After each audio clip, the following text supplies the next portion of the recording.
مفتی طارق مسعود special.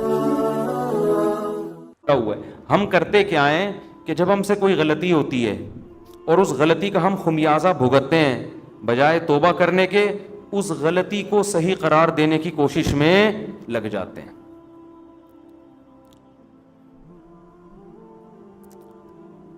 اپنا ہی واقعہ سنانے میں کوئی حرج نہیں ہے میرا خیال ہے۔ آج میں جمعے میں نہا کے واش روم سے نکلا تو الماری کا جو ہے نا، ہمارے گھر کی الماری کا وہ دروازہ کھلا ہوا تھا، جیسے ہی وہ شیشہ تھا اس کا کھلا ہوا تھا، میں ٹکرا گیا اس سے۔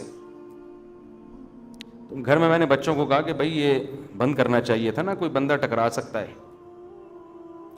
تو جی ایچ کیو سے جواب آیا کہ خود بھی انسان کو دیکھنا چاہیے۔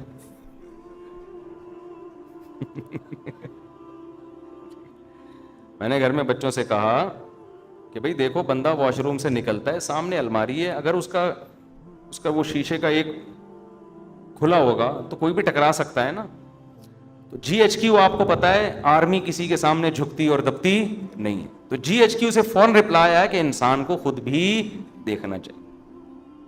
تو مجھے ٹکرانے پہ غصہ نہیں آیا، جو جی ایچ کیو سے رپلائی آتا ہے نا، غصہ تو نہیں خیر، لیکن اس پہ میں نے کہا دیکھو بھائی، اصول یہ ہے کہ جب کوئی وزیر اعظم نصیحت کرے نا تو نصیحت کا فوراً رپلائی آنا یہ اچھا، یہ ویسے اصول زندگی گزارنے کے سیکھنے چاہیے۔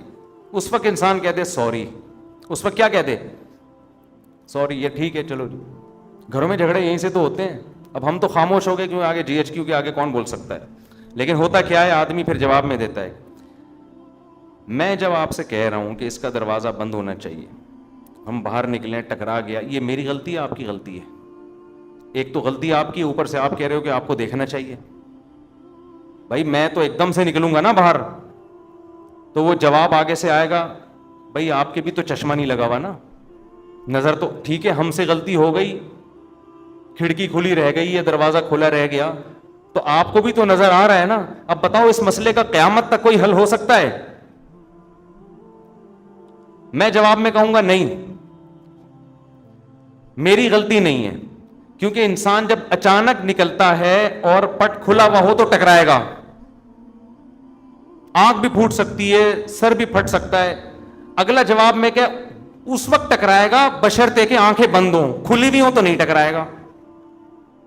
گھروں میں جھگڑے یہیں سے شروع ہوتے ہیں، پھر جو لڑائیاں ہوتی ہیں، پھر آگے ابے تو سنتی نہیں ہے، ایک تو میں نصیحت کر رہا ہوں اور پھر اوپر سے جواب دے رہی ہے، پھر یہ وہ، پھر جناب سالے آ گئے ہو، یہ تو تم سے جب سے شادی ہوئی ہم پچھتا رہے ہیں یار، تمہارا تو کبھی سر ٹکرا رہا ہے، کبھی تمہارے پاؤں ٹکرا رہے ہیں، کبھی تمہارے گھٹنے ٹکرا رہے ہیں، کبھی تم پھسل رہے ہو، تمہارا تو کام ہی ہے یہ، تم تو اندھے ہو، تم تو بہرے ہو، تم تو کاڑے ہو، تم تو لنجے ہو، تم تو ٹنڈے ہو۔ داماد کو جو نا معذور بنا کے طلاق ہے، نصیحت سنتی نہیں ہے۔ تو اس کا طریقہ یہ ہوتا ہے کہ جی ایچ کیو سے جب کوئی رپلائی آئے فوراً کیا کر لو، خاموش، اچھا سوری ہماری غلطی ہے۔ کس کی غلطی ہے بھائی؟ ہم ٹکرائے، کس کی غلطی ہے؟ ہم چپ ہو گئے۔ بعد میں نے کہا یار تھوڑا سا سمجھا دینا چاہیے، سمجھا دیا، سن لیا انہوں نے کہ بھائی جب بھی کوئی نصیحت کرے نا فوراً آگے سے جواب، اصول ہے یہ، زندگی گزارنے کا اصول ہے۔ کوئی بڑا بھی جب سمجھا رہا ہو بیٹے کو، بیٹا یوں، بیٹا آگے سے جواب نہ دینا شروع کر دے، نہیں اصل میں ایکچولی، بھائی تو سن لے چپ کر کے تھوڑی دیر، تیرا باپ ہے وہ کون ہے؟ جب نصیحت کر رہا ہے نا، ہمارے والد صاحب کا تو عادت تھی، وہ نصیحت کر رہے اور ہم آگے سے جواب دے دینا، ہمیں پتا تھا والد صاحب کا پارا، پھر وہ کہتے تھے تمہاری اس غلطی پر اتنا غصہ نہیں آ رہا، یہ جو تم لوگوں میں سننے کی صلاحیت نہیں ہے نا، یہ زیادہ بڑا جرم ہے، یہ زیادہ بڑا جرم ہے۔ دیکھو جو آدمی سنتا نہیں ہے نا اس میں تکبر ہوتا ہے، وہ سمجھتے میں غلط ہو ہی نہیں سکتا، یہ اس کی علامت ہوتی ہے کہ آپ فوراً آگے سے جواب دیں۔ آپ فرض کر لیں کہ یار میں کون سا فرشتہ ہوں، میرے میں غلطی ہو سکتی ہے، یہ والی اگرچہ نہیں ہے لیکن ہو تو سکتی ہے نا، تو سن لو یار، زیادہ سے زیادہ یہ ہو جائے گا میں چھوٹا آپ بڑے، تو کوئی بات نہیں، اس سے کیا ہو جاتا ہے۔ جو مصنوعی عزت حاصل کرنے کی کوشش کرتا ہے وہ کبھی بھی بڑا نہیں بنتا، بڑے ہمیشہ متواضع لوگ بنتے ہیں۔ آج گھروں میں لڑائیاں بہت دفعہ اس لیے ہوتی ہیں، خواتین چپ نہیں ہوتی آگے سے معذرت کے ساتھ، مرد جب کچھ بات کہتا ہے نا غصے میں تو عورت کو چاہیے چپ، خاموش ہو جائے، بعد میں سمجھا دے میاں کو آپ نے یہ جو ارشاد فرمایا تھا ایکچولی یہ غلطی اندھے کون تھے؟ آپ تھے۔ جب بات چلی جاتی ہے نا تو پھر وہ اتنا مسئلہ نہیں ہوتا۔ اب آپ گھر میں جا رہے ہیں، گلاس سامنے رکھا ہوا ہے نا، پاؤں لگا، ٹھوکر لگ جاتی ہے تو انسان کہتے ہیں گلاس کس نے رکھا، آگے سے بچے جواب دیں یا جی ایچ کی اسے جواب آئے کہ آپ بھی تو دیکھ رہے تھے نا کہ سامنے پڑا ہوا ہے۔ یہ کیا ہوتا ہے؟ یہاں سے کیا شروع ہو جاتے ہیں؟ فسادات، کہ بھائی اب غلطی کی توجیہ کرنے کی ضرورت نہیں ہے، بول تو ٹھیک ہے بھائی آئندہ۔ تو خیر جلدی سے بات کو سمیٹ کے ختم کروں، وقت پورا ہو گیا ہے۔ تو شیطان کیا کرتا ہے میرے بھائی؟ گناہ کو آپ کی نظر میں مزین کر دیتا ہے، جن میں ایک بہت بڑا گناہ ہے دنیا سے دل لگانا۔ حالانکہ یہ دنیا مسافر خانہ ہے، تو ڈالر جتنا بھی مہنگا ہو رہا ہے بری بات ہے، لیکن یہ سوچ کے تسلی کیا کرو ہماری بیسک ضرورت جو ہمیں مسافر کو چاہیے، 2 وقت کی روٹی، سر چھپانے کی جگہ، کم از کم ہماری زندگی میں ابھی اتنے جلدی حالات خراب نہیں ہوں گے کہ یہ روٹی ہم سے چھن جائے۔ اتنا ڈالر انشاءاللہ مہنگا نہیں ہوگا کہ ہمارے پراٹھے بھی ہم سے چھوٹ جائیں۔ سمجھتے ہو کہ نہیں سمجھتے؟ وہ انشاءاللہ نہیں چھوٹیں گے۔ ملک میں گندم پیدا ہو رہی ہے، انڈے الحمدللہ نہیں ملے ہماری مرغیوں کے آگے ہم سے خرید لینا۔ میں کہنے والا تھا ایسے ہی لے لینا، لیکن پھر کتنے لوگ آ جائیں گے۔ تو انڈے پراٹھے انشاءاللہ نہیں چھوٹیں گے، یہ سب چیزیں موٹی موٹی چلتی رہیں گی۔ ہاں گریویاں چھوٹ جائیں گی، تو گریوی تو مسافر خانے کو یار بیٹھنے کی سیٹ چاہیے، ٹائم پہ کھانا چاہیے، کھڑکی والی سیٹ مل جائے تو زیادہ اچھا ہے، یہی چاہیے ہمیں، تو کھڑکی والی سیٹ ملی ہوئی ہے، تو بس اتنا ہے، تو زیادہ ٹینشن مت لو۔ سمجھتے ہو؟ شرک پر میں کئی بار بیان کر چکا ہوں۔ دیکھو ہوتا یہ ہے کہ بعض لوگ ایسے فیملی سے تعلق رکھتے ہیں جن کے ہاں بدعتیں اور شرک ہوتی ہیں، وہ مجھے بار بار کہتے ہیں آپ شرک پر بیان کریں تاکہ ہم اپنی فیملی کو سنائیں۔ اب دیکھو یہ تو آپ کا مسئلہ ہے نا، باقی جتنے لوگ آ رہے ہیں سب کا مسئلہ تو شرک نہیں ہے نا، وہ توحید پرست لوگوں سے ہوتے ہیں، تو ان کا بھی رعایت کرنی پڑتی ہے نا۔ تو مجھے لوگ پرچی دے رہے ہوتے ہیں اس دفعہ آپ یہ کرنا، میرے ان کے گھر میں کوئی جھگڑا ہوا ہوتا ہے، ٹھیک ہے نا، گلاس رکھ دیا، پاؤں سے ٹھوکر لگی، انہوں نے بیوی کو ڈانٹا یہ گلاس کیوں رکھا تھا یہاں، تو اس نے کہا تم بھی تو اندھے ہو، تو لوگ پھر مجھے کہہ رہے تھے اس ٹاپک پر آپ بیان کریں کہ میں نے کہا گلاس کیوں رکھا، اس نے آگے سے کہا آپ نے بھی دیکھا، آپ کو بھی تو دیکھنا چاہیے، تو اس ٹاپک پر بیان کریں۔ تو ہر آدمی کے اپنے مسائل ہوتے ہیں، تو میں دیکھتا ہوں جو چیز کامن چل رہی ہے مارکیٹ میں اس پر۔ تو اللہ کا شکر ہے ہمارے یہاں جو زیادہ تر 99% لوگ آ رہے ہیں تو توحید پرستی ہیں، کوئی مزاروں پہ نہیں جاتا، کوئی بزرگوں سے دعائیں مانگنے کا قائل نہیں ہے، سمجھتے ہو نا؟ اس ٹائپ کے لوگ تو ہمارے پاس آ ہی نہیں رہے ہوتے، اور اب تو یوٹیوب پہ سن بھی نہیں رہے ہمیں ایسے لوگ، انہوں نے ہمیں اتنا وہ بدنام کر دیا ہے، یہ ایسے ہیں یہ ویسے ہیں، وہ سنتے ہی نہیں ہیں۔ تو پھر بھی میں کرتا ہوں کیونکہ ٹاپک بہت اہم ہے، توحید ہمارے ایمان کا حصہ ہے، تو جب موقع ملتا ہے کر دیتا ہوں بیان میں۔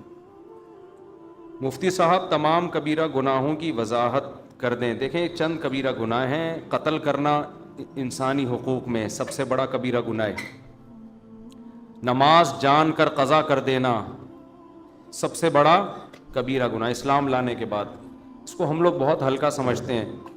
اسلام میں خوب سمجھ لو، جان کر نماز قضا کرنے سے بڑا گناہ کوئی بھی نہیں ہے، خوب سمجھ لیں یہ۔ امام احمد ابن حنبل کے نزدیک انسان اسلام سے ہی نکل جاتا ہے، اس کو ہلکا نہ سمجھیں، زمین آسمان ادھر سے ادھر ہو جائے نماز قضا نہیں ہونی۔ جنگ کی حالت میں اللہ نے اجازت نہیں دی ہے نماز قضا کرنے کی، میدان جنگ میں تو پھر کہاں اجازت ہوگی؟ تو نماز قضا کرنا، سود کھانا اور زنا کرنا، شراب پینا، لڑکوں سے بدفعلی کرنا، ماں باپ کو ستاتے رہنا، کبھی کبھار اونچ نیچ ہو جاتی ہے انسان سے، گھر میں ہوتا ہے، اس کا تو قرآن نے بھی کہا ان تکونوا صالحین فإنہ کان للأوابین غفورا، کبھی ماں باپ سے اونچ نیچ ہو جائے توبہ استغفار کرو اللہ معاف کر دے گا، تو وہ تو ہر گھر میں ہی ہوتی ہے، لیکن ان کو مستقل ٹارچر کرتے رہنا یہ بھی کس میں داخل ہے؟ کبیرہ گناہ میں۔ رشتہ داری توڑنا، خونی رشتوں کو، چچا ماموں خالہ پھوپھی بہن بھائی، یہ بہت قریبی رشتے ہیں، ان میں توڑ پیدا کرنے کی کوشش کرنا یہ صغیرہ گناہ نہیں ہے۔ اگر آپ کی ایک سال بھائی سے بات چیت ہی نہیں ہوتی، بہن سے بات چیت ہی نہیں ہوتی، قطع تعلق کیا ہوا ہے، تو حدیث میں تو آتا ہے رشتہ داری توڑنے والا جنت میں داخل نہیں ہوگا، یہ بہت خطرناک ہے، اس کو کسی طرح سے جوڑ کی کوشش میں لگ جایا کرو۔ اور بد نظری کبھی کبھار ہو جائے تو صغیرہ گناہ ہے، بار بار بار بار کرتے رہو گے تو وہ بھی کبیرہ میں داخل ہے. آج کل ایک حیا کے خلاف مسئلہ ہینڈ پریکٹس کی عادت لڑکوں کو پڑ گئی ہے, کبھی کبھار ہو جائے تو صغیرہ میں داخل ہے, لیکن یہ کام کبھی کبھار نہیں ہوتا, جو کرتا ہے وہ کنٹینیو کرتا رہتا ہے تو وہ بھی پھر کبیرہ میں داخل ہو جائے گا. تو اس طرح کے ہیں, جھوٹ بولنا, چھوٹے موٹے جھوٹ ادھر کی ادھر چھوٹی موٹی ٹوپیاں لوگ کرا دیتے ہیں, کبھی کبھار ہلکا پھلکا جس سے کوئی نقصان بھی نہیں ہو رہا کسی کو بڑا, تو یہ صغیرہ میں داخل ہے. اور پوری آپ نے پگڑیاں لا کے پہنانا شروع کر دی, ٹھیک ہے نا, اس جھوٹ کی بیس پر لوگوں کی عزتیں اچھل رہی ہیں اور حق اور باطل میں خلط ملط ہو رہا ہے, تو یہ کس میں داخل ہوگا؟ کبیرہ گناہ میں. تو قرآن کہتا ہے ان تجتنبوا کبائر ما تنہون عنہ نکفر عنکم سیئاتکم, اگر تم کبیرہ گناہوں سے بچو گے ہم چھوٹی موٹی خطائیں معاف کر دیں گے. تو یہ سب کبائر, ویسے داڑھی کاٹنا بھی کبیرہ گناہ میں داخل ہے معذرت کے ساتھ, ٹھیک ہے نا, کیونکہ یہ بھی ایک دفعہ نہیں ہوتا, کنٹینیو لگا رہتا ہے جسم کے ساتھ. عورت اگر پردہ نہیں کرتی ہے, پردہ کبھی کبھار بے پردگی ہو جاتی ہے, صغیرہ میں داخل ہے. مستقل عادت ہے, کبھی پردہ ہی نہیں کرتی, جیسے عورتیں جو بے پردہ ہوتی ہیں تو کبھی بھی نہیں کرتی, پھر وہ تو وہ پھر کبیرہ میں داخل ہے.